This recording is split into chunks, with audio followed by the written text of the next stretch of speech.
So guys crates చూడండి ఈ విధంగా వేసినారు. నేనే పట్ట పైన వేసుకొని అక్కడ ఒక తాడ అయితే వేసుకొని వచ్చినాను. ప్రస్తుతానికైతే క్రేట్లు అయితే పడే పొజిషన్ ఏం కనపడట్లేదు. పర్లేదు బాగానే ఉన్నాయి. చూడండి ఈ విధంగా వేసినాను పట్ట. ఈ బండికి పట్టేయడం అంటే సాహసమే అని చెప్పాలి. ఎందుకంటే చాలా హైట్లో ఉంటుంది కాబట్టి బండి కొంచెం కష్టం. తాడైతే లూజ్ అయిపోయింది. ఇది ఏం పర్లేదు, వెళ్ళిపోతుంది.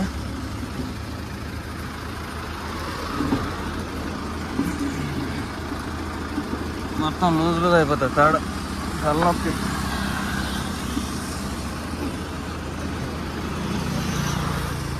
ఏం పర్వాలేదు, ఇబ్బంది ఏం లేదు. మొత్తం చూడండి లుక్ ఎట్లుందో.